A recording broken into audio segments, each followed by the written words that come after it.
नमस्कार साथियों।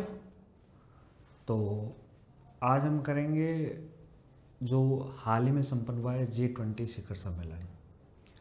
इस G20 सम्मेलन में हम देखेंगे कि क्या क्या नए प्रावधान किए गए हैं, क्या क्या नए प्रावधान इसमें जोड़े गए हैं, किन किन मुद्दों पर वैश्विक नेताओं ने चर्चाएं की है। और इस बार जब अमेरिका ने इसका बहिष्कार कर दिया, डोनाल्ड ट्रंप प्रशासन जब G20 शिखर सम्मेलन में शामिल नहीं हुआ, तो इसके क्या इस संगठन पर शॉर्ट टर्म और लॉन्ग टर्म इम्पैक्ट पड़ेंगे, हम ये सब चीज़ें इसमें आज देखने वाले हैं। तो अगर आप मेंस की या इंटरव्यू की तैयारी कर रहे हो तो आपके लिए क्लास बहुत महत्वपूर्ण होने वाली है। ठीक है, तो आज हम पढ़ेंगे G20 शिखर सम्मेलन जो अभी हाल ही में हुआ। तो ये करंट से रिलेटेड बहुत महत्वपूर्ण मुद्दा है। हमारी ये सीरीज चल ही रही है और इसी सीरीज में हम आज ये G20 शिखर सम्मेलन है ये डिस्कस करेंगे। ठीक है, अब देखो,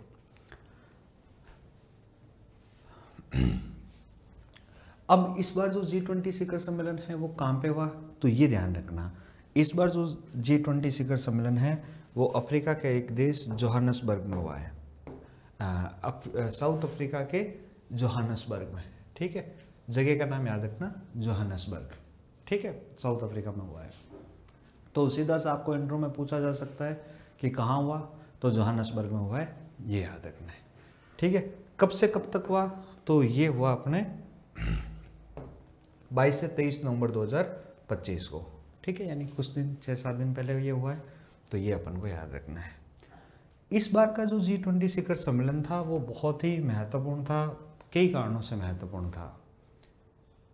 महत्वपूर्ण इसलिए था कि इस बार अमेरिका इसमें सीधा तौर पर शामिल नहीं हो पाया।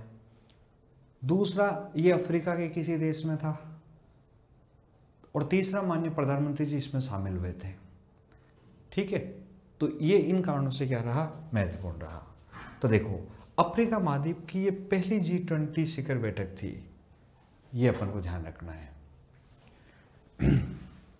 अफ्रीका महाद्वीप की पहली G20 ये शिखर बैठक थी और इसमें वैश्विक दक्षिण की 4 यानी जो ग्लोबल साउथ की 4 बड़ी शक्तियां हैं, जिसमें इंडोनेशिया जिसने 2022 में इसका किया था, भारत 2023 में जिसने भारत ने मेजबानी की थी, और 2024 में ब्राज़ील ने की थी, और 2025 में साउथ अफ्रीका कर रहा है। ठीक है, ये अपन को याद रखना है। तो 2022 में इंडोनेशिया ने की, 23 में भारत ने, 24 में ब्राज़ील में, और 25 में किसने की इस बार, तो साउथ अफ्रीका ने इसकी क्या की, मेजबानी की। ठीक है, तो ये अपन को याद रखना है।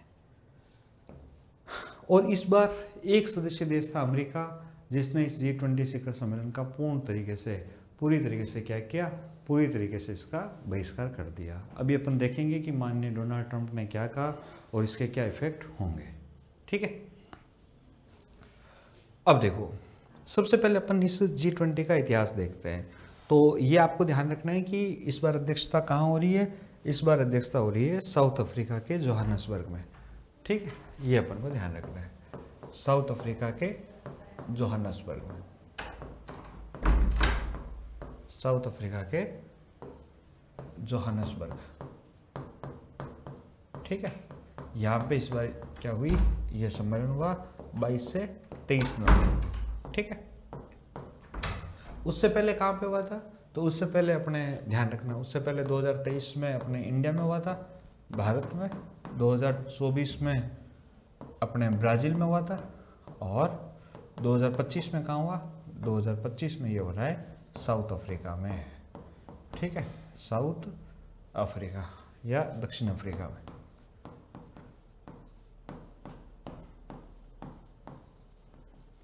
अब इसमें एक चीज और ध्यान रखनी है कि 2022 में ये हुआ था इंडोनेशिया। तो ये जो चारों देश हैं, चाहे वो अपने इंडोनेशिया हो, चाहे भारत हो, चाहे ब्राज़ील हो, चाहे साउथ अफ्रीका हो, ये चारों वैश्विक दक्षिण जो ग्लोबल साउथ के कंट्रीज हैं, क्या है, ग्लोबल साउथ के देश है ये। तो ये अपन को ध्यान रखना है। तो इनका जो शिखर सम्मेलन हुआ, ये लगातार चौथा ऐसा शिखर सम्मेलन था इनका G20 का, जो एक ग्लोबल साउथ कंट्री में हुआ, जो एक विकासशील देश में हुआ। ठीक है, तो इस दृष्टि से भी ये बहुत इम्पोर्टेंट है। आगे देखो इसको। तो इसमें मुख्य माइलस्टोन क्या थे, मील के पत्थर इसमें क्या क्या हुआ था, तो देखो या कब कब हुआ था, है ना, ये जो G20 के सम्मेलन कब कब हुए थे, तो देखो 2008 में इसका पहला सम्मेलन हुआ था जोहान्सबर्ग में, सॉरी वॉशिंगटन में, अमेरिका के वॉशिंगटन डीसी में 2008 में इसका पहला G20 शिखर सम्मेलन हुआ था वित्तीय संकट से निपटने के लिए। ठीक है, उस समय आपको पता है कि पूरी दुनिया एक ग्रेट डिप्रेशन में, एक महान मंदी में चली गई थी। ठीक है, तो उसी मंदी से निपटने के लिए जो विश्व की 20 बड़ी विकसित देशों की अर्थव्यवस्था थी, या जो 20 बड़ी अर्थव्यवस्थाएं थी, उन्होंने ये कहा कि हम क्या करेंगे, हम एक G20 की क्या करेंगे, बैठक करेंगे। तो 2008 में ये पहली बैठक हुई थी अपने काम पे वॉशिंगटन डीसी में। ठीक, फिर 2009 में पिट्सबर्ग में समिट हुआ, कहाँ पे, पिट्सबर्ग में, और ये इस समिट में G20 को अंतर्राष्ट्रीय आर्थिक सहयोग का प्रीमियर मंच नियुक्त किया गया।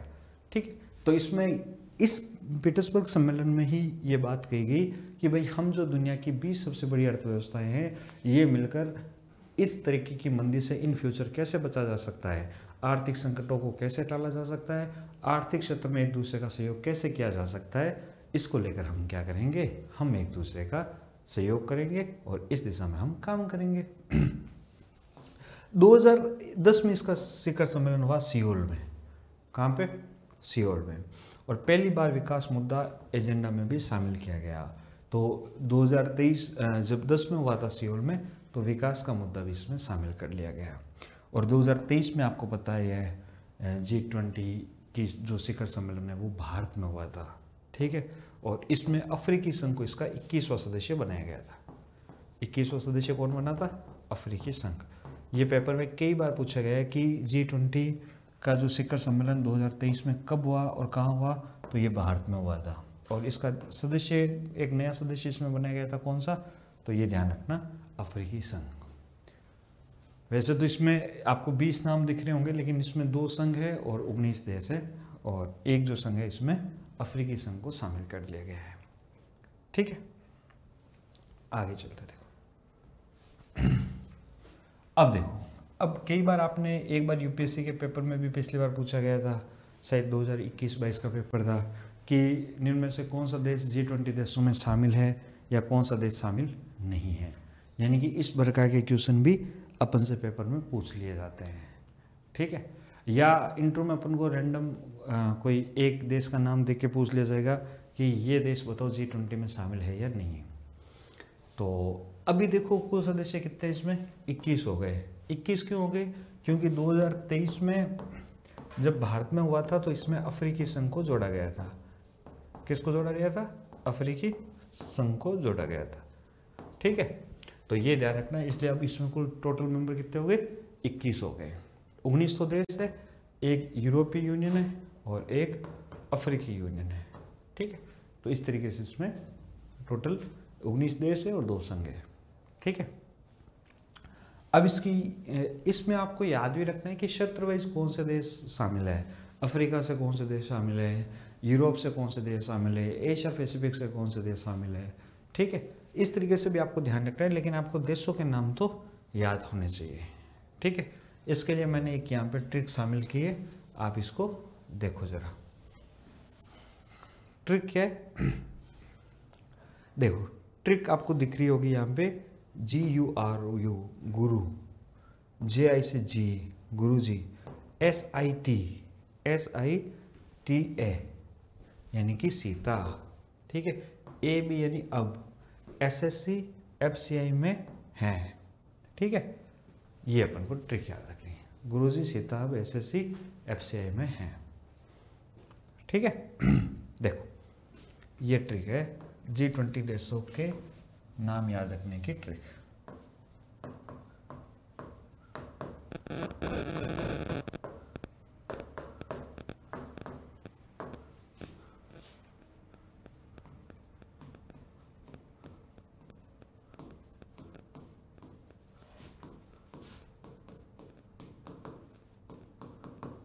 ठीक है, देखो क्या ट्रिक क्या है, तो इधर देखो,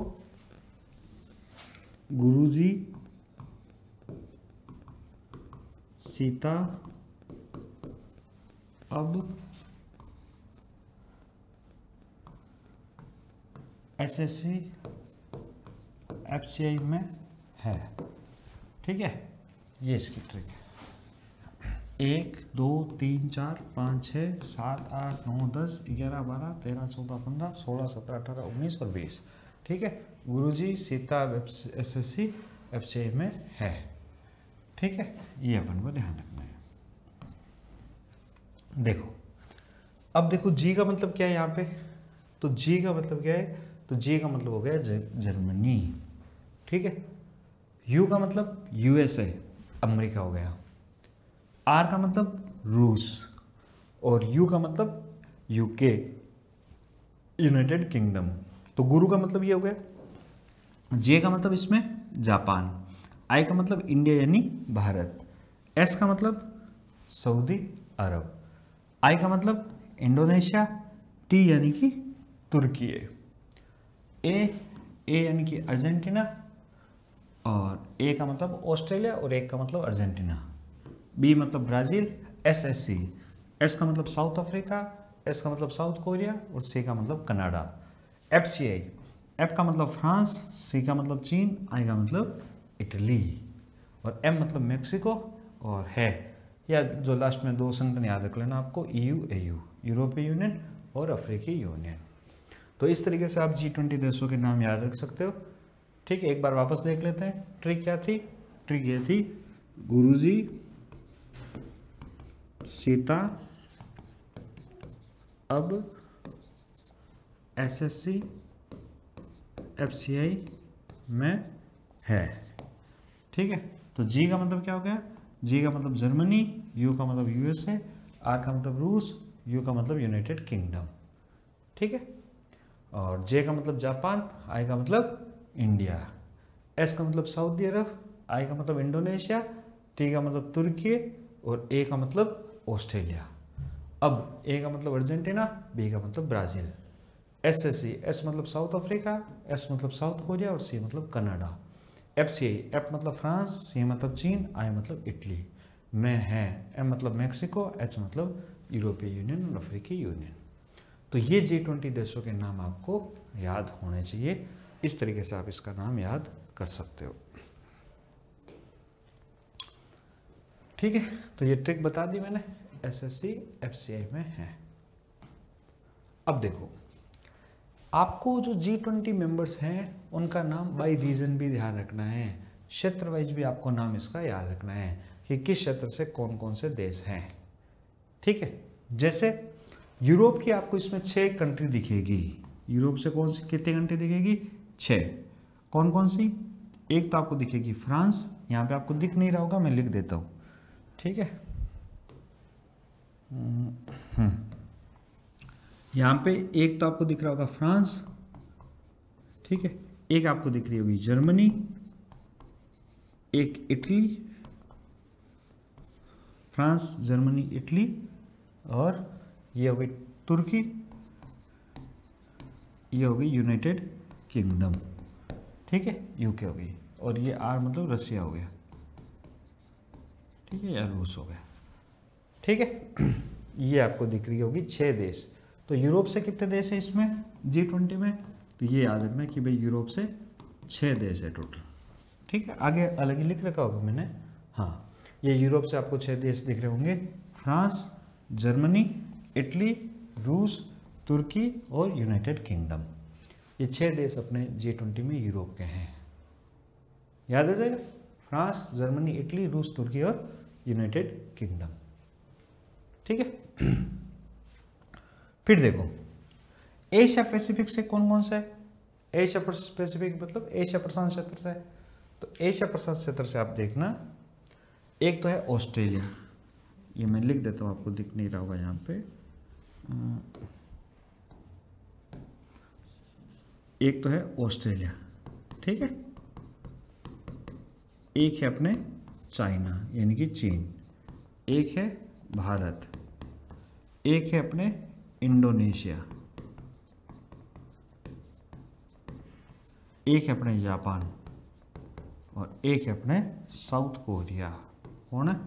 साउथ कोरिया। ठीक है, तो ये देश है अपने एशिया पैसिफिक से। कौन कौन से हो गए? तो यहाँ से भी 3 और 3 अपने 6 देश हो गए। तो एशिया पैसिफिक से भी 6 देश, यूरोप से भी 6 देश। 6 देश कौन कौन से हो गए? ऑस्ट्रेलिया, चीन, भारत, इंडोनेशिया, जापान और साउथ अफ्रीका। ठीक है ये अपन को याद रखना। सॉरी, साउथ अफ्रीका नहीं, साउथ कोरिया। ये देखो यहाँ पे आपको दिख रहा होगा, ऑस्ट्रेलिया, चीन, भारत, इंडोनेशिया, जापान और साउथ कोरिया। ये जो 6 देश है वो कहाँ से? ये 6 देश है एशिया प्रशांत क्षेत्र से। यूरोप से भी अपन ने देखा 6 देश हो गए, और एशिया प्रशांत से भी अपने 6 देश हो गए। अब अपन देखते हैं अमेरिका से, यानी कि उत्तर और दक्षिण अमेरिका से कौन कौन से देश हैं। तो देख रहा होगा आपको 1, 2, 3, 4 और 5 देश अपने अमेरिका से। कौन कौन से हो गए? तो एक तो ये हो गया अर्जेंटीना,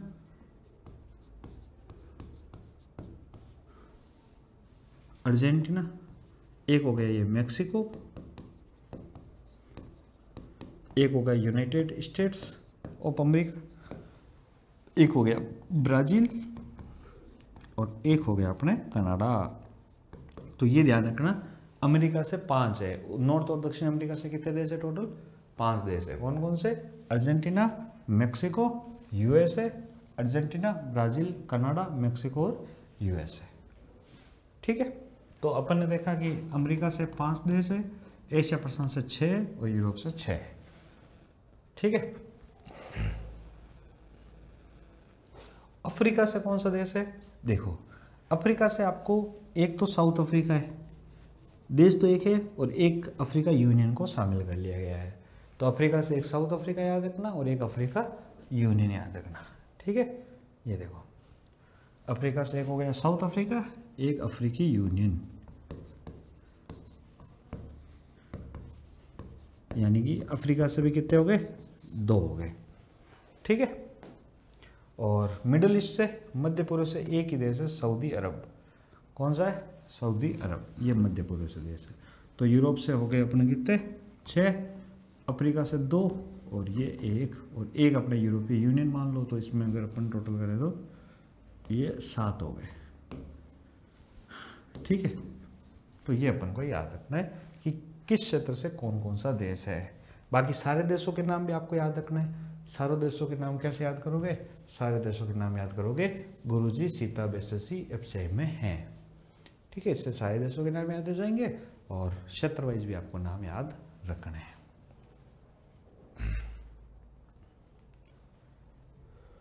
अब देखो, G20 की स्थापना, मतलब अपन G20 के इतिहास के बारे में पढ़ते हैं कि G20 की स्थापना कब हुई और क्यों हुई।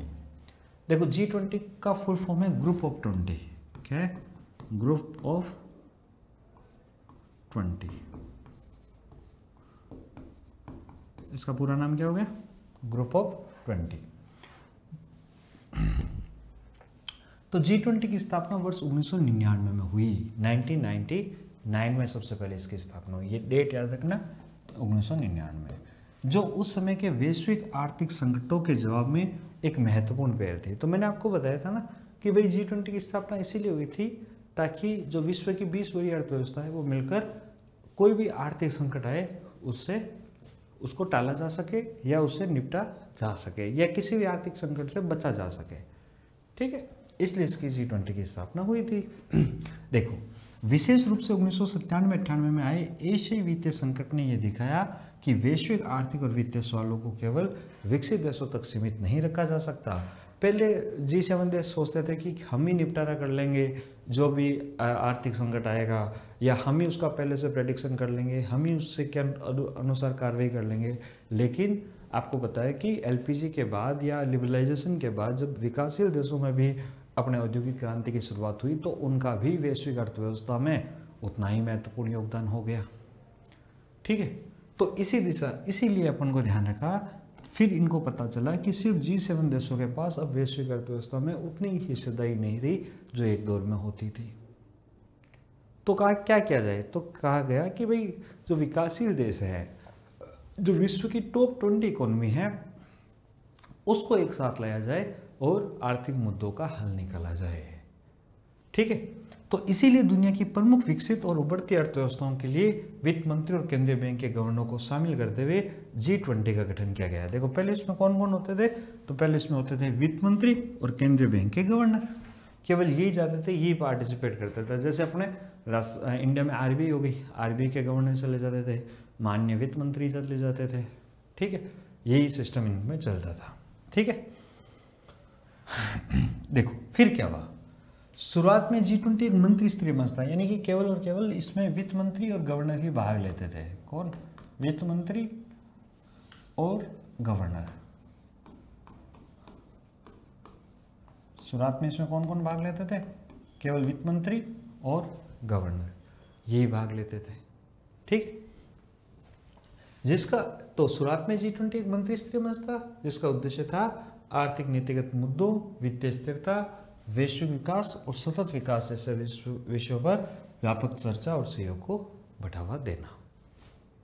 देखो 2008 के वैश्विक वित्तीय संकट के बाद इसे और प्रमुखता मिली। जब ये प्रयास सफल नहीं हुए और 2008 में महान मंदी आ गई, क्या आ गई, महान मंदी, ग्रेट डिप्रेशन आ गया, तो फिर पता चला कि सिर्फ वित्त मंत्री और केंद्रीय बैंकों के गवर्नर से एक औपचारिक चर्चा से इस समस्या का हल नहीं निकलेगा और इस दिशा में हमें क्या करनी होगी, इस दिशा में हमें प्रभावी कार्रवाई करनी पड़ेगी।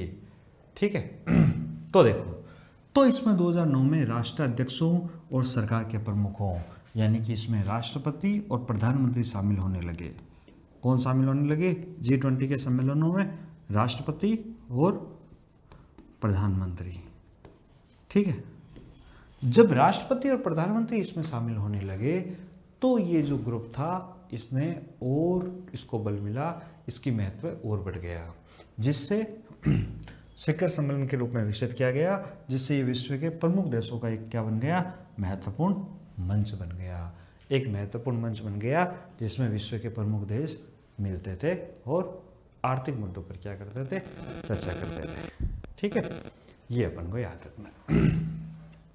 और इस बार इसमें कौन शामिल नहीं हुए, इस बार इसमें डोनाल्ड ट्रंप शामिल नहीं हुए, है ना। ट्रंप के टैरिफ पर मैं एक आपको पूरा वीडियो बताऊंगा, पहले से लेकर अब तक क्या क्या घटनाक्रम हुआ, वो सारी बात आपको बताई जाएगी। अब देखो, तो इसकी स्थापना कब हुई थी, 1997-98 की मंदी के बाद। ठीक है, और इसका मूल उद्देश्य क्या है, ये G20 करता क्या है, इसका मेन काम क्या है, मेन काम है वित्तीय मुद्दों पर सहयोग और परामर्श को बढ़ावा देना। ठीक है, कोई भी वित्तीय फैसला कोई भी देश एक तरफा ना ले, वैश्विक हित को ध्यान में रखे। क्या रखे, अपने राष्ट्रीय हित के साथ साथ वैश्विक हित को ध्यान में रखे। यह शब्द याद रखना आपको, राष्ट्रीय हित के साथ साथ क्या ध्यान रखे, वैश्विक हित।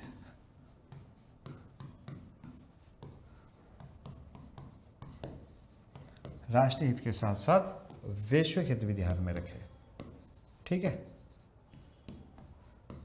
किन मामलों में, आर्थिक नीतियां बनाते समय। ठीक है, आर्थिक नीतियां बनाते समय, ये प्रमुख बात इसमें कही गई। ठीक है, और इसमें G20 जो ग्रुप ऑफ 20 मतलब जो 20 देश है वो कौन कौन से हैं, तो ध्यान रखना विश्व की 20 बड़ी अर्थव्यवस्थाओं वाले देश है। ठीक है, जिनकी इकोनॉमी सबसे अधिक है, जिनकी अर्थव्यवस्था सबसे अधिक है। ये उत्तर दक्षिण सहयोग का भी आधार है। उत्तर दक्षिण सहयोग का आधार कैसे है, मैंने आपको शुरुआत में बताया, इधर चलो। मैंने क्या बताया शुरुआत में आपको कि ये जो 4 शिखर सम्मेलन हुए 2022, 2023, 2024 और 2025, आप इन चारों देशों पर ध्यान से देखो। 2022 में इंडोनेशिया में हुआ, 2023 में भारत में हुआ, 24 में ब्राजील में हुआ और 25 में साउथ अफ्रीका में हुआ। ये जो चारों देश है वो ग्लोबल साउथ के देश है। कौन से देश है, ग्लोबल साउथ के देश है। जबकि इसमें G7 के लगभग सारे देश शामिल है। अभी अपन ने इसमें देखा था, एक मिनट, अभी अपन ने इसमें देखा था कि इसमें जो देश है उसमें G7 के लगभग सारे देश इसमें शामिल है। G7 के देश भी शामिल है और दक्षिण की बड़ी अर्थव्यवस्था भी इसमें शामिल है। तो इसलिए ये देश, ये क्या हो जाता है, ये संगठन बहुत ही महत्वपूर्ण हो जाता है। ठीक है, और इससे क्या होता है, इससे हमारे उत्तर दक्षिण जो सहयोग है उसको बढ़ावा मिलता है। नॉर्थ साउथ सहयोग। देखो मैंने आपको बताया कि शुरुआत में इसमें केवल और केवल वित्त मंत्री और केंद्रीय बैंकों के गवर्नर जनरल शामिल होते थे, लेकिन 2007 में जब आर्थिक मंदी आई और उसके बाद इसमें राष्ट्रीय अध्यक्ष और शासनों के अध्यक्ष भी मिलना प्रारंभ हो गए, मिलना शुरू हो गए। ठीक है, ये 2008 के G20 के वॉशिंगटन सम्मेलन से हुआ, ये अपन को ध्यान रखना है। 2008 में फॉर्मल रूप से इसका पहला वॉशिंगटन सम्मेलन ऐसा सम्मेलन था जिसमें राष्ट्राध्यक्षों या शासन अध्यक्षों ने भाग लिया। देखो आप एक टर्म आती है, एक होता है राष्ट्राध्यक्ष, ठीक है, एक होता है शासनाध्यक्ष।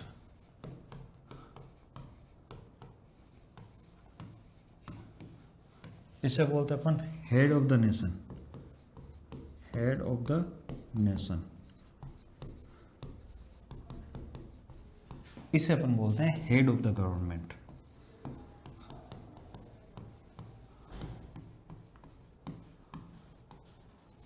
ठीक है, राष्ट्राध्यक्ष क्या होता है? जो उस राष्ट्र का प्रमुख होता है, जो उस राष्ट्र का औपचारिक संवैधानिक प्रमुख होता है। जैसे भारत में कौन है?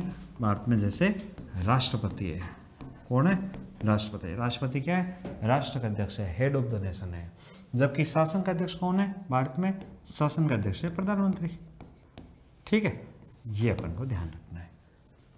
वैसे ब्रिटेन में वहाँ के महाराजा या महारानी हो गए हेड ऑफ नेशन और शासन अध्यक्ष प्रधानमंत्री हो गए।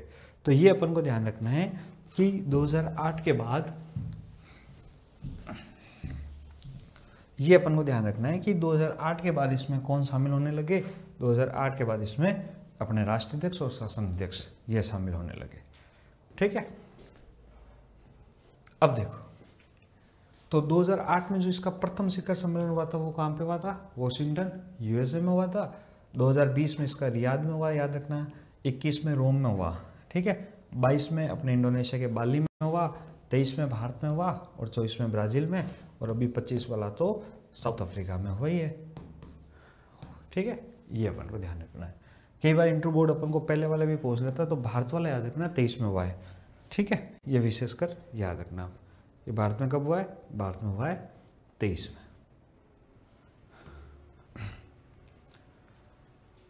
अब देखो, इस बार जो G20 का जो शिखर सम्मेलन अपने जोहान्सबर्ग में हुआ है साउथ अफ्रीका में, उसका विषय क्या था? उसकी थीम क्या थी? उसकी थीम थी एकता, समानता, स्थिरता। ये तीन याद रखना, एकता, समानता और स्थिरता। ठीक है, एकता, समानता और स्थिरता, सॉलिडरिटी, इक्वलिटी एंड सस्टेनेबिलिटी। याद आ जाएगा, सॉलिडरिटी, इक्वलिटी एंड सस्टेनेबिलिटी, एकता, समानता और स्थिरता। ये इस बार इसका विषय था। ये याद रखना बहुत इंपॉर्टेंट है। आपको इंटरव्यू में भी पूछा जा सकता है और मेंस में और प्री में तो पूछा ही जा सकता है। एकता, समानता, स्थिरता। ठीक है, ये ठीक वैसे से ही लग रहा है जैसे फ्रांस की क्रांति का नारा था, स्वतंत्रता, समानता, बंधुत्व। वैसे याद रखना आपको एकता, समानता और स्थिरता। इंग्लिश में भी याद रखना सॉलिडरिटी, इक्वलिटी एंड सस्टेनेबिलिटी। ठीक है, देखो इसमें ये प्रमुख काम किए। मैं आपको बताऊं कि जब भी ये G20 का शिखर सम्मेलन होता है तो 4-5 मुद्दों पर अक्सर चर्चा होती है। तो जलवायु पर, ठीक है, क्लाइमेट पर हालांकि चर्चा होती है, लेकिन कुछ ज़्यादा कुछ होता नहीं है वहाँ पे। ठीक है, अपने महत्वपूर्ण खनिजों के मूल्य में वृद्धि, जो क्रिटिकल मिनरल है, या जिसे अपन जो क्रिटिकल मिनरल है ना, जिनके मूल्य में वृद्धि हो रही है, तो उसको लेकर चर्चा हुई। ऊर्जा के क्षेत्र में चर्चा हुई है ना। IMF, वर्ल्ड बैंक और UN सुरक्षा परिषद में सुधार को लेकर चर्चा होती है। हर बड़े मंच पर इसकी चर्चा होती है कि हम UNSC में, यूनाइटेड नेशन सिक्योरिटी काउंसिल में, IMF में, इवन मैं तो कहूँ WTO में हम रिफॉर्म करेंगे, लेकिन रिफॉर्म कुछ हो पाते नहीं है। ठीक है, लेकिन चर्चाएं हर बार इसमें होती है। आजकल AI का ज़माना है, तो AI, हर कोई भी सम्मेलन आप देखो उसमें AI को लेकर क्या होगी, कुछ ना कुछ चर्चाएं होगी। ठीक है, जैसे AI का अगले साल जो समिट है 2024 में, वो भारत में होने वाला है। ठीक है, याद रखना है। अब देखो, इसमें जो सबसे महत्वपूर्ण घोषणा इस बार के G20 घोषणा पत्र में हुई थी, वो थी 122 बिंदुओं की घोषणा। ठीक है, क्या हुई? 122 बिंदुओं की घोषणा, जिसे अपन बोलते हैं 122 लीडर्स डिक्लेरेशन। क्या हुई? 122 लीडर्स डिक्लेरेशन। ठीक है, 122 बिंदुओं की घोषणा, 122 लीडर्स डिक्लेरेशन। देखो ये 122 बिंदुओं की घोषणा क्या है, इसको देखना। इसमें क्या हुआ? इसमें ये ऐतिहासिक है कि अमेरिका के बहिष्कार के बावजूद, याद रखना है कि इस बार G20 सम्मेलन में कौन शामिल नहीं हुआ? तो इस बार अमेरिका शामिल नहीं हुआ। ठीक है, डोनाल्ड ट्रंप प्रशासन इसमें शामिल नहीं हुआ, लेकिन अमेरिका की बहिष्कार करने के बाद भी सर्वसम्मति से ये घोषणा अपना ली गई, 122 लीडर्स डिक्लेरेशन। ठीक है, और इसमें देखो कौन कौन सी प्रमुख बातें कही गई है जो अभी विश्व में प्रमुख मुद्दे चल रहे हैं। देखो, एक तो जलवायु अनुकूलन, ऋण राहत, आर्थिक स्थिरता, डिजिटल और AI शासन, महत्वपूर्ण खनिजों की आपूर्ति सुरक्षा, शांति और सुरक्षा जैसे विविध विषयों को इसमें शामिल किया गया। ये व्यापक और संतुलित घोषणा पत्र विकसित और विकासशील देश दोनों की प्राथमिकताओं को दर्शाता है। मतलब इसमें विकसित देश की जो मुद्दे थे उसको भी शामिल किया गया, और जैसे डिजिटल और AI शासन, है ना, जबकि जलवायु अनुकूलन विकासशील देशों का एक प्रमुख मुद्दा है। तो इन दोनों को इसमें क्या किया गया? शामिल किया गया। ये व्यापक और संतुलित घोषणा पत्र विकसित और विकासशील देशों दोनों की प्राथमिकताओं को दर्शाता है, जिससे ये वैश्विक आर्थिक और सामाजिक चुनौतियों के सामूहिक समाधान का एक मजबूत ढांचा, मजबूत मंच बना। तो याद रखना सबसे बड़ी बात कि इसमें क्या अपनाया गया? इसमें पहला पॉइंट है 122 बिंदु घोषणा, बिंदु नेताओं की घोषणा, नेताओं की घोषणा। ठीक है, ये अपन को ध्यान रखना है।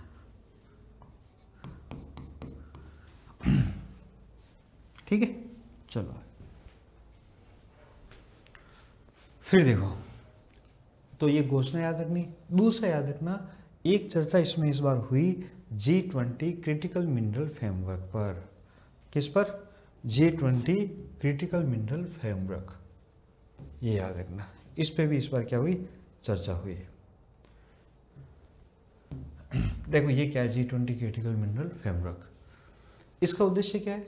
आपको पता है कि जो क्रिटिकल मिनरल्स है या जो रेयर अर्थ एलिमेंट्स हैं, इन क्रिटिकल मिनरल्स की अभी दुनिया में बहुत अधिक डिमांड है।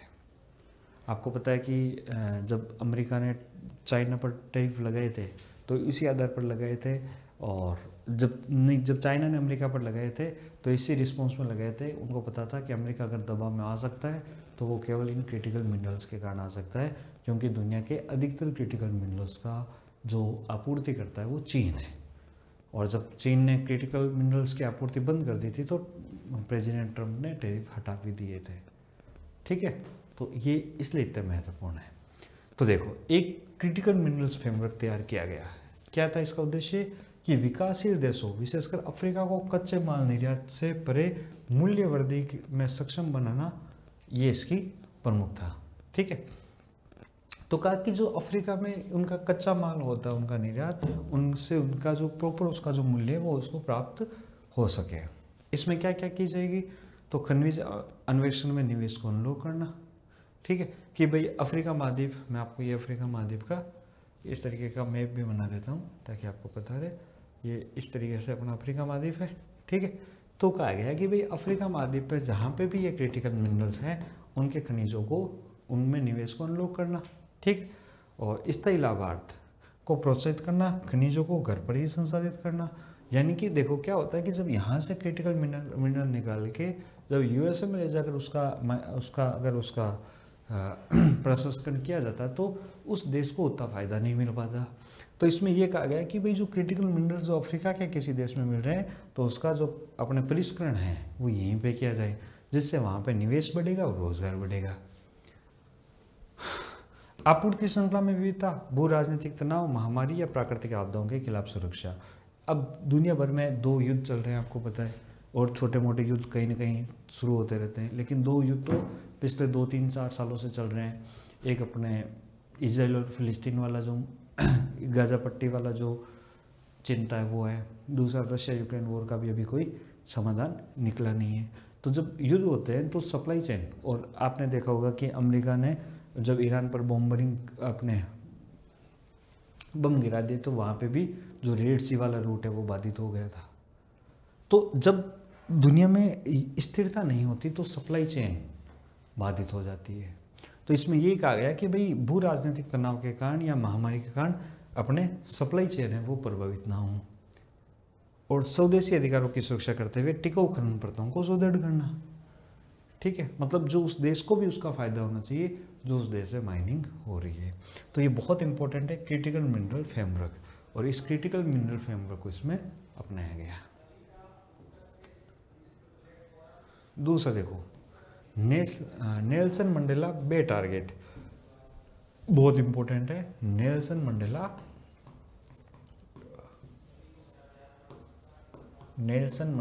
बे टारगेट। देखो ये नेशनल मंडेला बे टारगेट क्या है? ये G20 जोहान्सबर्ग शिखर सम्मेलन में अपने एक महत्वपूर्ण पहल है जो युवा बेरोजगारी और लैंगिक असमानता को कम करने पर केंद्रित है। ये पूछा जा सकता है आपको, किससे संबंधित है? ये युवा बेरोजगारी और लैंगिक असमानता को कम करने से संबंधित है। युवा बेरोजगारी और लैंगिक असमानता को कम करना, ठीक है, इससे संबंधित है। युवा बेरोजगारी से और लैंगिक असमानता को कम करने से संबंधित है नेशनल मंडेला बे टारगेट। ये दक्षिण अफ्रीका के नेशनल मंडेला बे शहर जहाँ पे यह सम्मेलन हुआ था के नाम पर रखा गया और वैश्विक दक्षिण की प्राथमिकताओं को प्रतिबंधित करता है। देखो वैश्विक दक्षिण या जो विकासशील देश है, वैश्विक दक्षिण का मतलब क्या है कि अधिकतर उसमें विकासशील और अविकसित देश आते हैं। तो इन देशों की ये दो प्रमुख समस्या है, एक तो यहाँ पे युवा बेरोजगारी अधिक है, दूसरा लैंगिक असमानता अधिक है। तो इसी को ध्यान में रखकर नेशनल मंडेला बे टारगेट को अपनाया गया। इसका मुख्य लक्ष्य क्या है देखो, है ना, इसका मुख्य लक्ष्य नीट दर NEET नीट दर में 5% कमी। कब तक? 2030 तक। ये फैक्ट याद रखना है। नेशनल मंडेला बे का टारगेट क्या है कि 2030 तक नीट दर में 5% कमी। नीट क्या है? नीट है नोट इन एम्प्लॉयमेंट, एजुकेशन और ट्रेनिंग। ठीक है, ऐसे बच्चे जो एम्प्लॉयमेंट, एजुकेशन या ट्रेनिंग में नहीं है उनकी संख्या में 2030 तक 5% की कमी करना। ठीक है, ये याद रखना। नॉट इन एम्प्लॉयमेंट, एजुकेशन और ट्रेनिंग। उन युवाओं को कहते हैं जो नौकरी में नहीं है, शिक्षा नहीं ले रहे और कोई प्रशिक्षण भी नहीं ले रहे हैं, जो ना तो कोई शिक्षा ले रहे हैं, ना कहीं नौकरी कर रहे हैं और ना कोई ट्रेनिंग ले रहे हैं। ऐसे बच्चों की संख्या में 5% की कमी लाना 2030 नेशनल मंडेला बे टारगेट का ये लक्ष्य है। ठीक है, ये अपन को ध्यान रखना। G20 ने 2030 तक इस दर को वैश्विक स्तर पर 5% कम करने का लक्ष्य रखा गया है। ठीक है, ये आपसे नीट की फुल फॉर्म पूछा जा सकता है। आपसे पूछ सकते हैं कि भाई जो नेशनल मंडेला बे टारगेट है, नेल्सन मंडेला बे टारगेट, इस बे टारगेट में नीट में कितने % की कमी लाना है? नीट में 5% की कमी लाना है। 5% की कमी कब तक लाना है? तो 2030 तक ला के आनी है। ठीक है, ये अपन को ध्यान रखना है। अब नीट की फुल फॉर्म क्या होगी? Not in employment, not in, देखो ये इधर दे रखिए, नॉट इन एम्प्लॉयमेंट, एजुकेशन और ट्रेनिंग।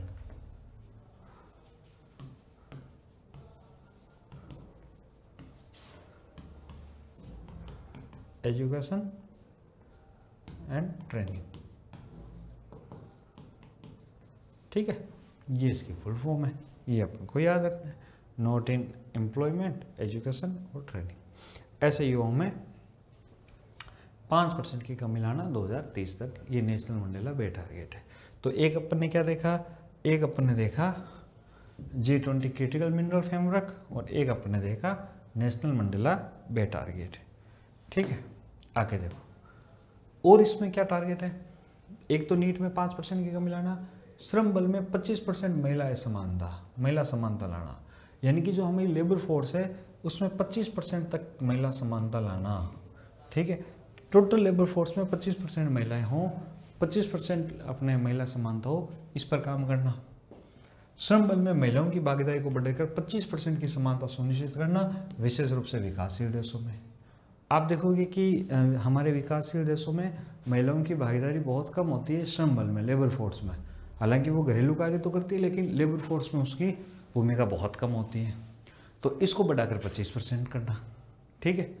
इसका उद्देश्य और महत्व क्या है? ये लक्ष्य युवा सशक्तिकरण और लैंगिक समानता को क्या करता है? G20 का एक प्रमुख एजेंडा बनाता है। तो 2 टारगेट याद रखना है।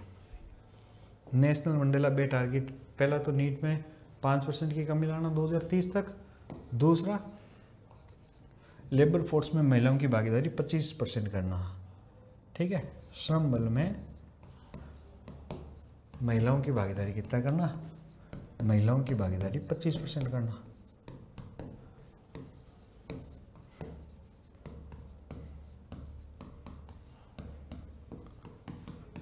ठीक है, ये दोनों फैक्ट इंपॉर्टेंट है परीक्षा की दृष्टि से। आगे देखते हैं। अब इसमें प्रधानमंत्री मोदी भी इसमें इन्होंने 6 नई पहलें रखी, 6 नई वैश्विक विकास पहलों का प्रस्ताव रखा। तो माननीय प्राइम मिनिस्टर वहाँ पे गए थे तो इन्होंने भी 6 पहलें रखी थी। ये 6 पहलें हमें क्या बताती कि भारत वैश्विक अर्थव्यवस्थाओं से, दुनिया के 20 बड़ी अर्थव्यवस्थाओं से क्या चाहता है, यानी कि भारत का विजन क्या है ये दिखाता है। इसलिए अपन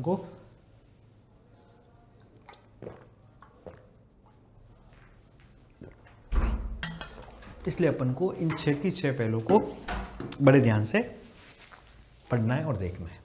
देखो, सबसे पहले है G20 global health care response team. तो दुनिया भर के G20 देशों को भारत क्या करेगा?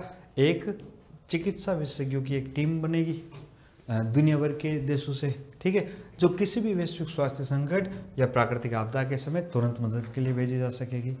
ये ध्यान रखना है। तो सबसे पहले प्राइम मिनिस्टर मोदी जी ने कहा कि एक G20 global health care response team बनेगी, जिसमें क्या होगा कि भाई दुनिया के जितने भी देश हैं G20, उनके जो जो बड़े चिकित्सक हैं, उन चिकित्सकों को मिलाकर हम एक टीम बनाएंगे। वो टीम क्या करेगी कि दुनिया में अगर कहीं भी महामारी, कोरोना जैसी महामारी आई तो उससे निपटने के लिए क्या काम करना है, तुरंत एक्शन क्या लिया जा सकता है, उसके लिए काम करेगी। तो ये मोदी जी ने एक अपनी इनिशिएटिव वहाँ पे बताया, अच्छा इनिशिएटिव है, ठीक है। दूसरा क्या कहा? Africa skills multipliers initiative. ये क्या है? तो इसमें कहा कि भाई अगले 10 वर्षों में अफ्रीका में 1 मिलियन प्रशिक्षित अपने क्या करेंगे? प्रशिक्षकों को तैनात किया जाएगा। ये युवाओं में क्या करेगा? कौशल विकास करेगा। यानी कि 1 मिलियन, अगले 10 सालों में 1 मिलियन जो अपने प्रशिक्षक है, जो ट्रेनी हैं, उनकी फौज वहाँ पे खड़ी करना। और ये 1 मिलियन प्रशिक्षक क्या करेंगे? अफ्रीका के लोगों को कौशल प्रशिक्षण करवाएंगे, स्किल डेवलपमेंट उनका वहाँ पे करेंगे, ठीक है। तो ये भी अच्छी पहल है प्राइम मिनिस्टर मोदी ने रखी, तो बहुत इंपॉर्टेंट है। फिर देखो, वैश्विक पारंपरिक ज्ञान भंडार।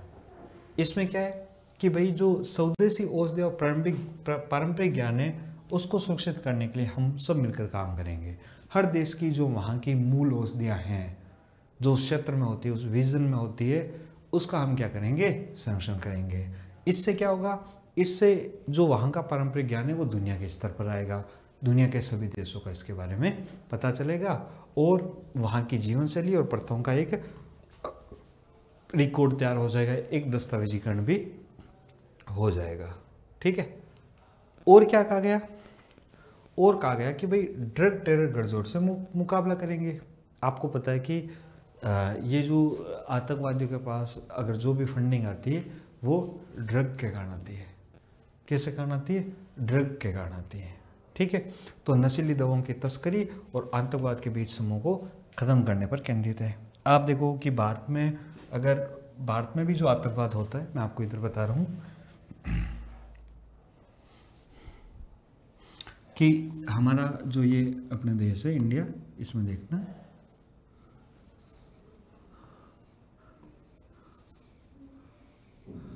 ठीक है।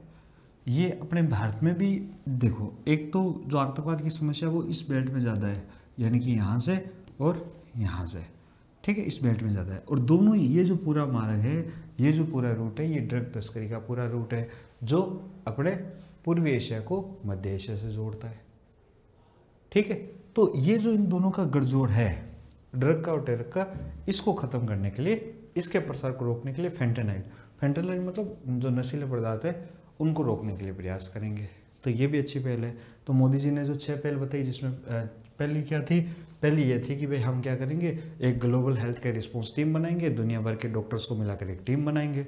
दूसरा कहा कि हम 10 मिलियन वहाँ पे प्रशिक्षक है वो तैयार करें, प्रशिक्षक है वो जाके वहाँ पे अफ्रीका के लोगों में स्किल डेवलपमेंट करेंगे। ठीक है। फिर कहा कि भाई हम वैश्विक पारंपरिक ज्ञान है, जो भी वहाँ की औषधियाँ या पारंपरिक ज्ञान है उसका एक दस्तावेजीकरण करेंगे और ड्रग टेरर गठजोड़ से मुकाबला करेंगे। ओपन सैटेलाइट डेटा पार्टनरशिप, ये क्या, देखो G20 देशों के उपग्रह से प्राप्त डेटा को एक साझा मंच पर लाया जाएगा, जिससे कृषि, मत्स्य पालन और प्राकृतिक आपदा प्रबंधन जैसे क्षेत्रों में मदद मिलेगी। कि भाई हम जितने भी G20 देशों के बड़े बड़े जो सैटेलाइट है उनको एक दूसरे से क्या करो, एक दूसरे से साझा करो। ठीक है, एक उनके डाटा को एक दूसरे को साझा करो। आज अमेरिका के अगर किसी सैटेलाइट को कोई जानकारी मिल रही है तो वो उसको भारत के सैटेलाइट के साथ शेयर करे, जिससे कोई भी प्राकृतिक आपदा, आपको पता भी श्रीलंका में चक्रवात आया हुआ है।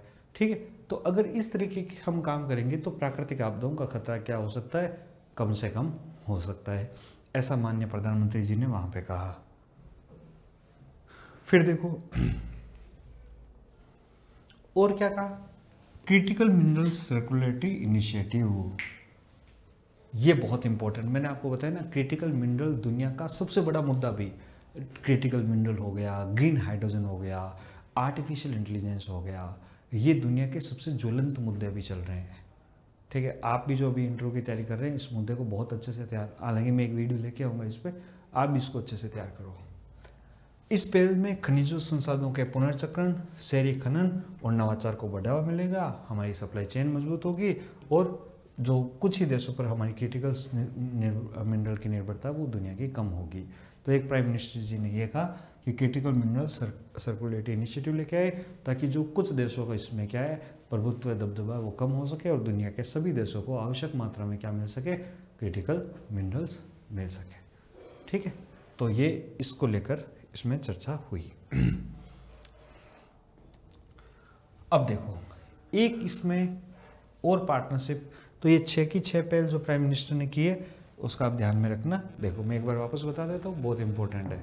एक तो G20 global health care response team बनाने की बात की थी, एक अफ्रीका स्किल्स मल्टीप्लायर इनिशिएटिव की बात की थी, और एक की थी अपने इसमें ये वैश्विक पारंपरिक ज्ञान भंडार, और एक ड्रग टेरर गठजोड़े उससे मुकाबला करना, ओपन सैटेलाइट डेटा पार्टनरशिप की बात थी, और एक G20 की क्रिटिकल मिनरल सर्कुलेटरी इनिशिएटिव की इसमें बात थी।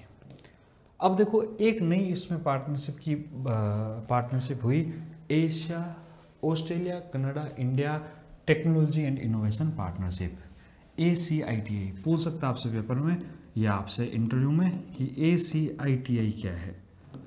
ठीक है, तो ये है, देखो A मतलब ऑस्ट्रेलिया, C मतलब कनाडा और I मतलब India. Australia, Canada, India technology and innovation partnership. ठीक है, तो ये किन 3 देशों में, तो भारत, ऑस्ट्रेलिया और कनाडा के बीच 3 देशों का एक तकनीकी गठबंधन है। इसमें क्या होगा, देखो इसका मकसद नई तकनीकों, क्लीन एनर्जी और महत्वपूर्ण खनिजों पर मिलकर काम करना है, ताकि दुनिया को अधिक सुरक्षित, सस्टेनेबल और शून्य उत्सर्जन वाली बने। कहा कि भाई इन 3 देशों ने कहा कि हम 3 क्षेत्रों में मिलकर काम करेंगे, टेक्नोलॉजी के, एनर्जी के और मिनरल्स के। ठीक है, तो ये ACITI के है। तो इसमें 3 देश है, ध्यान रखना, ऑस्ट्रेलिया है, कनाडा है और इंडिया है। ठीक है, और इसमें 3 क्षेत्रों में मिलकर काम करने की बात की थी। कौन कौन सी, एक तो क्लीन एनर्जी, एक क्लीन एनर्जी, एक अपने टेक्नोलॉजी और एक मिनरल्स। ठीक है, टेक्नोलॉजी और एक मिनरल्स। ठीक है, इन 3 क्षेत्रों में साथ में मिलकर काम करने की बात कही गई थी। ठीक है, याद रखना मिनरल्स,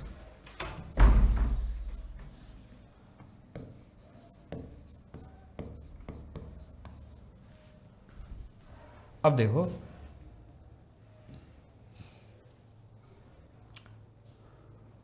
तो इसकी जो ACITF है इसकी घोषणा कब हुई? तो 22 नवंबर को हुई जोहान्सबर्ग में।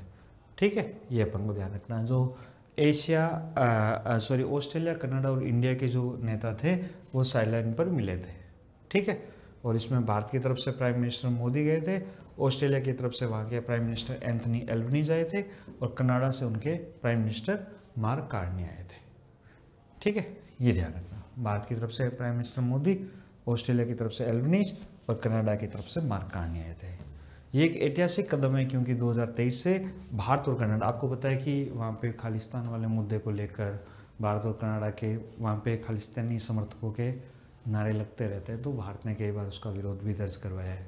और कनाडा भी ये कहता है कि जो भाई भारत से वहाँ से जो डंकी रोड से वो वहाँ से होके गुजरता, तो अवैध रूप से भारतीय भी वहाँ प्रवेश कर जाते हैं, ऐसा कनाडा आरोप लगाता है। तो इसको लेकर हमारे संबंध काफ़ी समय से उतने बेहतर नहीं चल रहे थे, लेकिन इस जो ACITF है इससे हम पुरानी बातों को भूलकर नई शुरुआत करने की ओर कदम बढ़ा रहे हैं। और इसमें क्या कहा गया G20 सम्मेलन में कि भाई जो महत्वपूर्ण खनिज है उसकी आपूर्ति श्रृंखला, ये बहुत बड़ा मुद्दा है। आप मेरी बात समझिए, क्रिटिकल मिनरल्स की सप्लाई चेन, अभी दुनिया के बहुत से कम देशों के पास क्रिटिकल मिनरल है, जैसे चीन के पास है। समझ रहे हो मेरी बात को? तो उनकी सप्लाई चेन बाधित हो जाती है, जिससे क्या है, जिससे दुनिया के देशों को समय पर क्रिटिकल मिनरल्स नहीं मिल पाते, और वहाँ की जो टेक्नोलॉजी के अपने अपलिपमेंट का कार्य, डेवलपमेंट का कार्य, वो एक तरीके से बाधित हो जाता है। ठीक है, अमेरिका को भी आपने देखा होगा कि जब चीन ने क्रिटिकल मिनरल्स की आपूर्ति पर रोक लगाई थी, तो चीन के ट्रंप ने चाइना पर जो टैरिफ लगाए थे वो हटा दिए थे।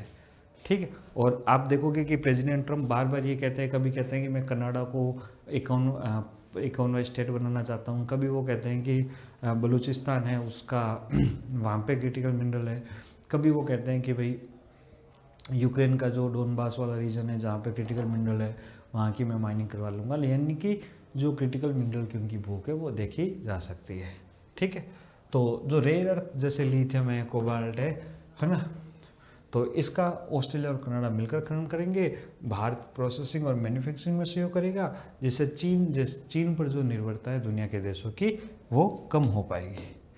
ठीक है, और इन्होंने क्या कहा कि इस बार मुख्य फोकस किसमें करेंगे, तो AI का फ़ायदा जनता तक पहुँचे, यानी कि नैतिक AI, यानी कि AI को हम यूज स्वास्थ्य में, वित्त में, सरकारी सेवाओं को बेहतर करने में करेंगे। हरित ऊर्जा में, ग्रीन एनर्जी, मैंने आपको बताया सोलर, विंड और हाइब्रिड एनर्जी के संयुक्त प्रोजेक्ट लगाए जाएंगे। ठीक है, और आपूर्ति श्रृंखला पे भी काम किया जाएगा। देखो अब ये G20 ट्रायो का क्या होता है? ठीक है, G20 ट्रायो का क्या कहता है कि इसका पिछला अध्यक्ष कौन था G20 का? ट्रायो का मतलब क्या है कि इस बार अध्यक्षता कौन कर रहा है, पिछली बार अध्यक्षता किसने की थी, और अगली बार अध्यक्षता कौन करेगा। ये तीनों मिलकर क्या कहलाता है? ट्रायो का कहलाती है, 3 देशों की प्रणाली कहलाती है। जैसे पिछला अध्यक्ष कौन था? ब्राज़ील था 2024 में। ठीक है, अभी अध्यक्ष है अपने साउथ अफ्रीका इस साल, और अगले साल जो इसका अध्यक्ष होगा वो होगा USA, United states of America. लेकिन दिक्कत क्या है USA के अपने अध्यक्षता होने में? दिक्कत ये है कि इस बार जो G20 समिट हुआ उसमें प्रेसिडेंट ट्रंप शामिल ही नहीं हुए, अमेरिका उसमें शामिल ही नहीं हुआ। अमेरिका ने एक तरीके से G20 का क्या कर दिया? बहिष्कार कर दिया। ठीक है, ये सबसे बड़ी घटना, ये छोटी घटना नहीं है। जो अमेरिका वाशिंगटन में G20 का प्रथम शिखर सम्मेलन करके इस संगठन को लीड कर रहा था, उसी ने इसका बहिष्कार कर दिया।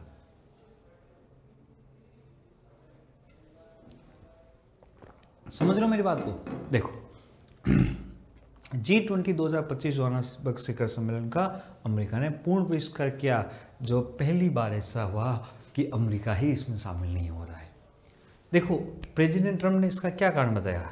इसने कहा कि भाई साउथ अफ्रीका में जो श्वेत अपने अफ्रीकन रहते हैं, ठीक है, वहाँ पे किसानों के साथ क्या होता है? भेदभाव होता है, सरकार उनकी ज़मीनों को जब्त कर रही है। ठीक है, ये अपने प्रेसिडेंट ट्रंप ने आरोप लगाया। देखो क्या कारण था? तो एक तो ट्रंप प्रशासन ने कहा कि भाई आप अफ्रीका में अपने हमारे जो श्वेत किसान हैं उस पर क्या है, उस पर आप क्या कर रहे हो, उस पर आप क्या करोगे, उस पर आप अत्याचार कर रहे हो। ठीक है, देखो मेरी बात सुनना आप। आपको पता है कि थोड़े दिन पहले साउथ अफ्रीका के जो राष्ट्रपति थे वो वहाँ पे गए थे अपने अमेरिका, और प्रेसिडेंट ट्रम्प ने उनको अपने पास में बैठा कर ये बातें कही थी। ठीक है, यानी कि एक वैश्विक बेइज्जती उनकी ऐसे की थी। ठीक है, और अब G20 शिखर सम्मेलन में वो शामिल नहीं हुए। क्या आरोप लगाया कि भाई आपको पता है कि अफ्रीका में नस्लीय भेदभाव का मुद्दे का एक लंबा चौड़ा इतिहास है, प्राचीन इतिहास है। महात्मा गांधी ने भी वहाँ पे इसके लिए आंदोलन किए थे। ठीक है, तो अब यही आरोप ट्रंप लगा रहे हैं कि भाई वहाँ पे अफ्रीका में जो कुछ श्वेत लोग बच गए हैं, उन श्वेत किसानों पर अफ्रीकी सरकार क्या कर रही है, साउथ अफ्रीका की सरकार अत्याचार कर रही है, उनकी ज़मीनों को जब्त कर रही है, उनके साथ भेदभाव कर रही है। ठीक है, ये आरोप लगाते हुए इन्होंने क्या कह दिया कि हम अपने इसका क्या करेंगे, बहिष्कार करेंगे। दूसरा, एक जो उनकी शरणार्थी नीति थी। ठीक है, ट्रंप ने कहा कि भाई जो 59 श्वेत अपने अफ्रीकानर्स थे उनको क्या दे दिया, अमेरिका में शरणार्थी का दर्जा दे दिया।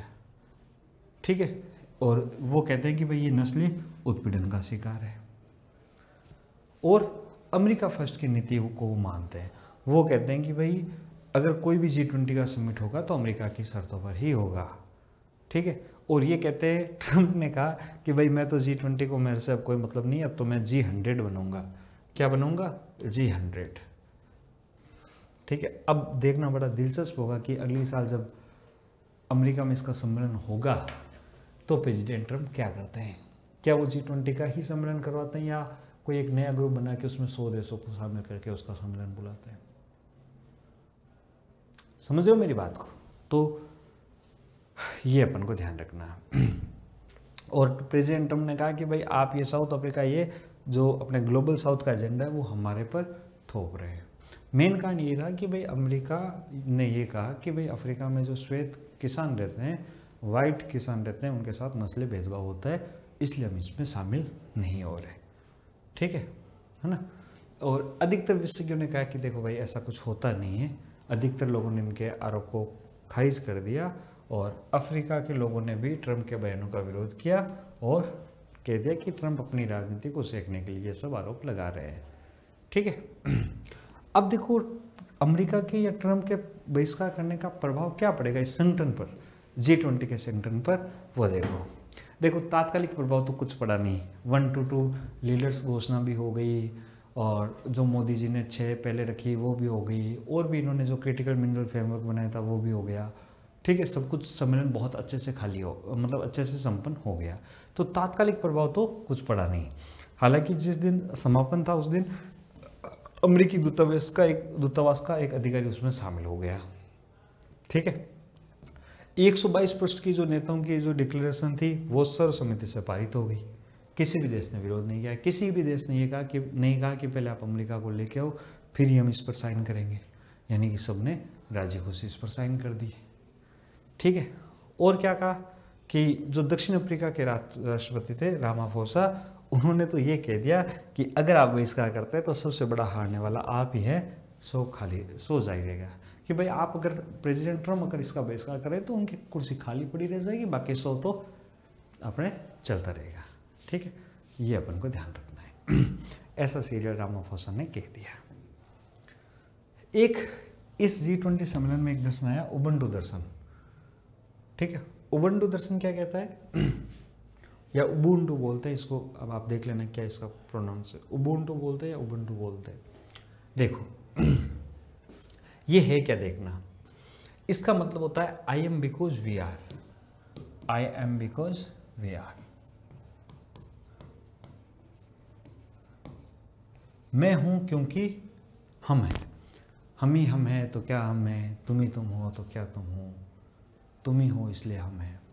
तो इसमें यह कहा गया कि मैं हूं क्योंकि हम हैं इसीलिए मैं हूं, हम सभी है इसलिए मेरा क्या अस्तित्व है। ये कहता है आपसी जुड़ाव की बात करता है। इस दर्शन का मतलब है मैं हूं क्योंकि हम हैं, यानी कि हम एक दूसरे पर साझा निर्भर है, हमारी एक दूसरे की साझा जिम्मेदारी है, और हमारी एक दूसरे की सामूहिक समृद्धि ही समृद्ध है, जो वैश्विक दक्षिण के सहयोग की परिकल्पना को बढ़ावा देता है। तभी तो प्रेसिडेंट ट्रंप ने कहा था कि हमारे पर वैश्विक दक्षिण की नीतियों को क्या किया जा रहा है, थोपा जा रहा है। ठीक है, तो ये उबुंटू दर्शन का मतलब है I am because we are, मैं हूँ क्योंकि हम हैं। ठीक है, और जो इसके लिए प्रेसिडेंट ट्रंप ने जो बात की वो भी अपन को ध्यान रखनी है। तो इस G20 की सफलताएं क्या रही? एक तो अभूतपूर्व सहमति, 122 बिंदुओं की जो घोषणा हुई उस पर सभी देशों ने साइन कर दी। किसी ने ये नहीं कहा कि आप पहले अमेरिका को लेके आओ अन्यथा हम साइन नहीं करेंगे। तो ये बात है। अफ्रीकी संघ का सशक्तिकरण, है ना, इतने दिन बात हो रही थी सहायता से अफ्रीका, और अब अफ्रीका की भागीदारी। पहले अफ्रीका के सहायता की बात की जा रही थी, अब अफ्रीका के साथ पार्टनरशिप करने पर बल दिया जा रहा है। यानी कि अफ्रीका का महत्व वैश्विक ग्लोबल जो अर्थव्यवस्था उसमें बढ़ा है। नई तकनीकों की साधे ज़्यादा है ना, ACITI फेल हुई जिसमें अपने ऊर्जा, टेक्नोलॉजी और मिनरल्स के क्षेत्र में एक दूसरे के साथ काम करने की बात हुई। और वैश्विक दक्षिण की जो प्राथमिकता है, विकास, जलवायु, ऋण राहत, इन पर ध्यान दिया गया। ठीक है, अब इस G20 सम्मेलन की कुछ कमियां रही या कुछ विफलताएं अपन कह सकते हैं। क्या विफलता रही? सबसे बड़ी विफलता तो यही रही कि प्रेसिडेंट ट्रंप नहीं आए। अमेरिका ने इसका बहिष्कार कर दिया। अमेरिका ने जब इसका बहिष्कार किया तो G20 के अस्तित्व का संकट आ गया। किसका? G20 के अस्तित्व का संकट। अस्तित्व का संकट का क्या मतलब हुआ कि इन फ्यूचर जब अगली साल जब G20 का सम्मेलन अमेरिका में होगा तो क्या G20 इसी रूप में होगा या जैसे प्रेसिडेंट ट्रंप ने G100 बोला है क्या उस हिसाब से होगा? तो G20 के अस्तित्व का संकट खड़ा हो गया। ठीक है, दूसरा, UN सुरक्षा परिषद की सुधार पर कमजोर बात है। कोई भी देश UN जो 5 अपने पावरफुल कंट्रीज है वो ये बस यही कहते हैं, हर बार कहते हैं कि हम चाहते हैं यूनाइटेड नेशन सिक्योरिटी काउंसिल में सुधार हो, लेकिन सुधार की दिशा में कोई भी प्रभावी प्रयास नहीं करता।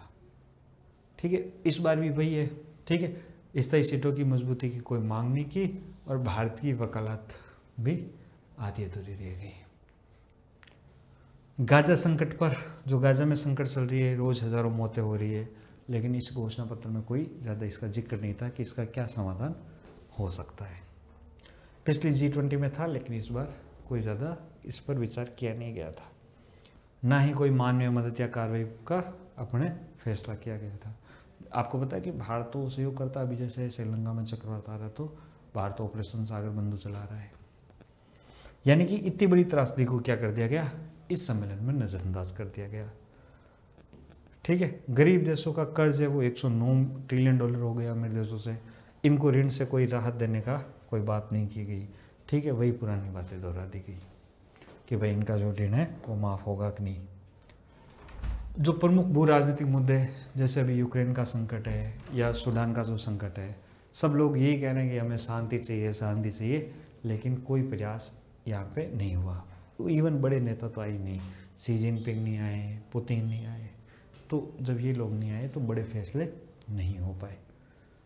ठीक है, अमेरिका की जब गैर मौजूदगी हुई तो मैंने आपको बताया कि जैसा कि अगला G20 समिट कहाँ होने वाला है, अमेरिका में होने वाला है। और उन्होंने G20 को क्या कह दिया, G100 कहकर।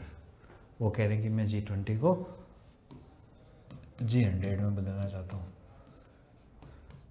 ठीक है, तो इससे जो G20 की ताकत है उस पर सवाल उठे और ये अब एक प्रश्नचिन्ह लग गया G20 के भविष्य पर, अस्तित्व पर भी एक संकट आ गया कि क्या ये इन फ्यूचर में भी ऐसे ही काम कर पाएगा या नहीं कर पाएगा। ठीक है, तो अभी उत्कर्ष ऐप पर ये RS कार्मिनल 27 से 30 नवंबर तक, और इसमें 20% डिस्काउंट मिल रहा है RS20 कूपन कोड यूज करने पर। तो आप इनरोल कर सकते हो।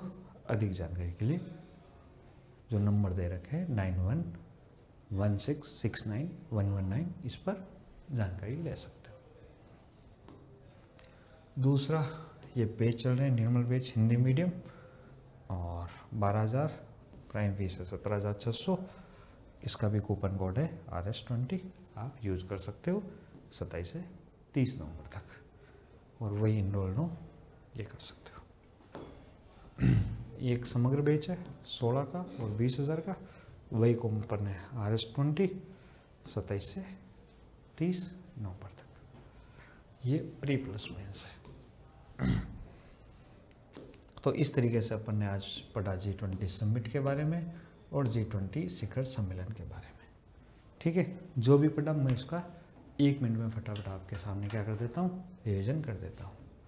तो G20 शिखर सम्मेलन और आयोजन हुआ था अपने जोहान्सबर्ग में 22 से 23 नवंबर को, और मैंने आपको बताया कि ये लगातार चौथी बार है जब वैश्विक दक्षिण के किसी देश में इसका क्या हो रहा है, आयोजन हो रहा है। ठीक है, पहले अपन ने देखा कि ये इंडोनेशिया में हुआ 22 में, 23 में भारत में हुआ, 24 में ब्राज़ील में हुआ, 25 में साउथ अफ्रीका में हुआ और 26 में ये अमेरिका में होगा। ठीक है, फिर हमने G20 देशों के याद रखने की ट्रिक भी याद रखी थी कि गुरुजी सीताब SSC FCA में है। G का मतलब जर्मनी, G का मतलब जर्मनी, U का मतलब USA, R का मतलब रूस, U का मतलब UK, J का मतलब जापान, I का मतलब इंडिया, S का मतलब सऊदी अरब, I का मतलब इंडोनेशिया, T का मतलब तुर्की, A का मतलब ऑस्ट्रेलिया, A का मतलब अर्जेंटीना, B यानी ब्राज़ील, S यानी साउथ अफ्रीका, S मतलब दक्षिण कोरिया, C मतलब कनाडा, F मतलब फ्रांस, C मतलब चीन और I मतलब इटली, M यानी मेक्सिको और H मतलब यूरोपीय यूनियन। ठीक है, फिर मैंने आपको बताया कि अलग अलग क्षेत्रों से याद रखना आपको। अमेरिका से इसमें 5 देश है, अर्जेंटीना, ब्राज़ील, कनाडा, मेक्सिको सब और USA। एशिया प्रशांत से 6 देश है, ऑस्ट्रेलिया है, चीन है, भारत है, इंडोनेशिया है, जापान और साउथ कोरिया है।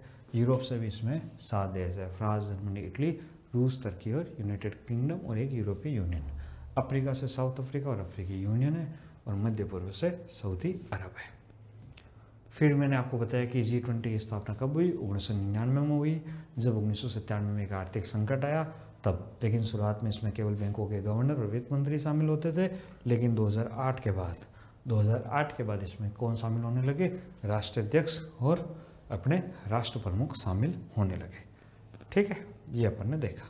1997-98 की मंदी के बाद इसकी स्थापना हुई थी, ये भी अपन ने देख लिया। शिखर सम्मेलन अपन ने देखा, पहले 2008 में वाशिंगटन में हुआ और फिर अभी 2025 में साउथ अफ्रीका में हो रहा है। फिर अपन ने इसकी प्रमुख घोषणाएं देखी, जिसमें 1-2 लीडर्स घोषणा देखी, और उसके बाद एक G20 क्रिटिकल मिनरल फ्रेमवर्क देखा, एक नेशनल मंडेला बे टारगेट देखा, और जिसमें ये 2 टारगेट थे कि नीट में 5% की कमी लाना 2030। नीट मतलब not in employment, education and training. ऐसे युवा जो एम्प्लॉयमेंट में नहीं है, एजुकेशन में नहीं है, ट्रेनिंग में नहीं है, उसमें 5% की कमी लाना। और श्रम बल में महिलाओं की भागीदारी 25% करना 2030 तक। फिर मोदी जी ने 6 बातें कही। एक G20 global health care response team बनाने की बात कही, एक अफ्रीका स्किल्स मल्टीप्लायर अपने इनिशिएटिव की बात की, एक वैश्विक पारंपरिक ज्ञान भंडार की, एक ड्रग गठजोड़ से मुकाबला कैसे हो, और एक ओपन सैटेलाइट डेटा पार्टनरशिप की बात कही। ठीक है, एक G20 critical mineral circulatory initiative की बात की गई, और एक ACITA का प्रोग्राम। ACITA मतलब Asia Australia Canada India technology and innovation partnership. इसमें तीन देश है, भारत, ऑस्ट्रेलिया, कनाडा, और 3 क्षेत्र है, तकनीक, एनर्जी एंड क्रिटिकल मिनरल्स। ठीक है, और फिर अपन ने देख लिया इसके प्रमुख फोकस क्षेत्र कितने हो गए, और फिर हमने G20 ट्रायो का देखा कि पिछला ब्राज़ील में हुआ, इस बार साउथ अफ्रीका में हो रहा है, और इस बार अगला है वो अपने यूनाइटेड स्टेट्स में होगा। इस बार अमेरिका ने बहिष्कार कर दिया था। अमेरिका ने क्या क्या बहिष्कार किया था कि साउथ अफ्रीका में जो श्वेत अपने किसान हैं उनके साथ अत्याचार होता है, उनकी ज़मीनों को जब्त कर दिया जाता है, उनके साथ भेदभाव होता है। ठीक है, एक ये उबंटू दर्शन देखा था। उबंटू दर्शन का मतलब है I am because we are, मैं हूँ क्योंकि हम हैं। और फिर इसमें क्या क्या सफलताएं रही, क्या क्या विफलताएं रही, ये अपन ने देखा। इस तरीके से जो G20 समिट है इसके बारे में अपन ने पूरा बहुत ही डिटेल से इसके बारे में अध्ययन किया। आपको पूरा समझ में भी आया, हर मुद्दे को मैंने बहुत ही विस्तार से समझाया। आप सभी लास्ट तक जुड़े रहे, आपका बहुत बहुत शुक्रिया। Thank you so much.